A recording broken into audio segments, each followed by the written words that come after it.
Okay, now we're ready to connect the sides of the face. So we have these gaps here, right? It's really easy to get these in the wrong spot. So let's really focus on where we want to start, which is out here. So we have the eyeballs, the eyelids, these decorative lines shooting out with our light bulb head. So let's come out here to the light bulb head, way out here. We want this line to angle straight and it touches the cheek. It's not touching the cheek close to the nose. It's not touching the bottom of the cheek, but it's about right here. So find these two spots and then connect. It's always good to find your spots before you start drawing. Saves you a lot of trouble later. Okay, there's a couple of lines inside the face, and I'll show you again on my sample. Right under the eyes, to give it a little bit more of a 3D look, this is a cheekbone line right here. And you can see I've tucked it in and I've angled in and down to the cheek. So I'm going to come over here, remember the decorative lines. I'm going to drop down a little ways from it. And I'm going to scoop in. And I'm going to scoop in. Then I'll just come straight down to the cheek. Looks like that actually has a little bit more of a curve than our outer line did. So curve in, curve down, curve in, curve down. And then again, it was copycatted. And that's good for several reasons. If you want to put a lighter color in there to make it look like a highlight, that's a good way of doing that in this stylized piece of art. Or it could be a shadow. It's a good way, if you have a lot of rainbow colors going on, you can put red or purple in here and yellow. It breaks up all these different areas for you to get that real colorful, stylized look. Okay, so now for the chin. Here, our lion has a very hairy chin. It's pretty long. We're going to do 3 rows of these. One of the best ways I have figured out to do this, if I start on one end and I work across, it ends up real zigzaggy. So on each end, I'm going to curve down, give it a little curl, come back up. Go ahead and do that on both ends first. Looks like he has fangs right now. That way it makes me stop and touch the chin. Right in the center, I want to do the same thing. So now I have 3. It looks a little silly right now, but let's keep going. We'll go ahead and I could probably squeeze, I could squeeze 1 or 2 in there. Let's put 1 right here. It looks like a Hershey's Kiss upside down, or it looks like a leaf. Okay, so I filled up all the space, but to give it more of a 3D look and make it look fuller, right in between each of them, touch 1, curve down and tuck back up. It doesn't matter which way you make these point, just get them going different directions to give it more of a natural look. So see, I put 1 in between each of the top row. Now I'm going to come out and do a 3rd row. This time I want to come out to the outside edge. So I'm doing a swishy line out, tuck it back in. Let's do one on this side. So I'm doing my ends first. Again, maybe I want to do that middle one. Then I can fill it in. Looks like I have room for 2 over here. And I have 1, 2 on this side. So I'm done with that. Now what I'm really ready for is my mane. Now since I did run out of room on the top of my paper here, I could simply add some lines. That's going off the paper. I don't want to just draw some little tiny lines just because I have a little bit of room. I would prefer to create some lines that represent the mane, and it's just going off. It's just that we didn't get a picture of the entire mane in this drawing anyway. Yours, if you drew your face lower, then you have more room at the top, and that's great. Just because we don't have the body in this picture doesn't mean he doesn't have a body, right?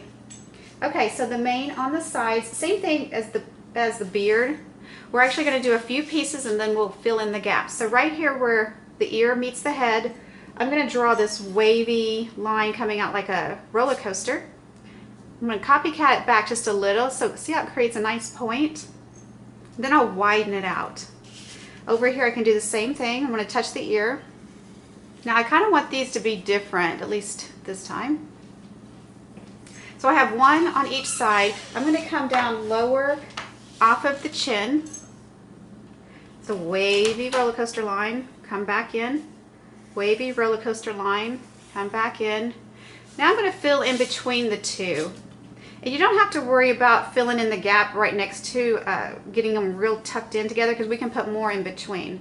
So maybe this one, see how it just has a different shape? Maybe this one's long and skinny. This next one, maybe it's smaller. On the other side, do the same thing. You can make them the same or a little different. This one over here might touch, jump, and keep going. So it shows a little overlap.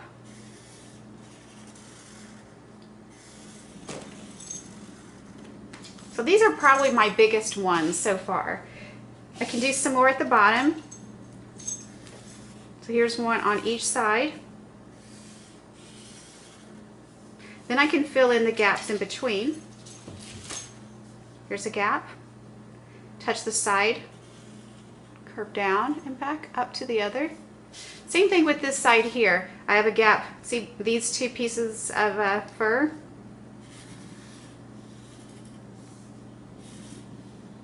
I'm just going to jump over, touch. Same thing on this side.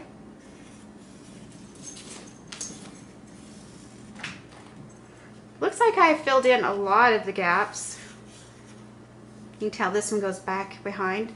And then another really cool way to give this more of a 3D look is to add some smaller chunks of mane in front of those. So right on top of this big chunk, for example, I'll take a line, come through it, copycat it back. So that's just a smaller piece of mane. Maybe this one has more of a spiral look to it. So it's in front, so it shows smaller strands of hair. Here's another small one. There's a little bit of a skinny snake look to it. So I'll put a few of those in. You don't have to have one in every chunk of mane. It's actually kind of nice if you have one and then you let the art, they call it breathing room. So when your eye is working around the page, there's something simple, there's something complicated, something simple. So I wouldn't go and put one in every piece of mane. So maybe this one has it. Maybe this one down here.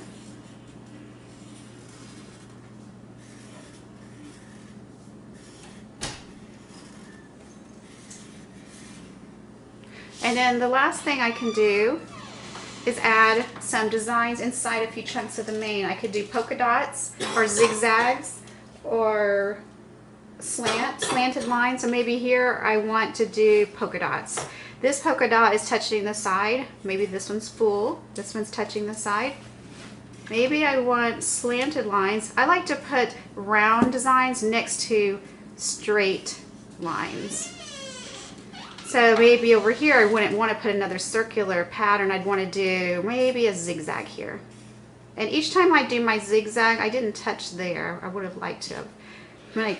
As I go across, touch, zigzag, and keep touching each side. It'll give you a nice finished look, and it really blocks in areas for you to color in. Over on this side, I could do the same thing. I could create a zigzag. And I don't have to finish it off if I don't feel like there's room for that. You can design it. This one here, maybe I want, see, we did slants. I mean, you could do triangles. Keep it just a simple design though. We're not going to draw people in there or butterflies. It'll be a zigzag, or it could be spirals. Zigzags, straight lines, spirals, circles, triangles, slants. And then there you have it. I think the only thing that it could need is something up on its forehead. So I'm just going to add this here at the end. I'm thinking of touching the inside of the eyelid, and I'll arch up to the top. I'm going to arch up to the top. See how it's creating some different spaces for value? So maybe the way that light is hitting his face, this is a little lighter or darker on the sides, and the middle is a different shade. I'm going to copycat those. Gives me another opportunity to add one more color. So there you have it. There is your lion. If you're studying the book Lion in the Wardrobe, this is a great project for your class. Okay, take care everyone, and we'll see you soon.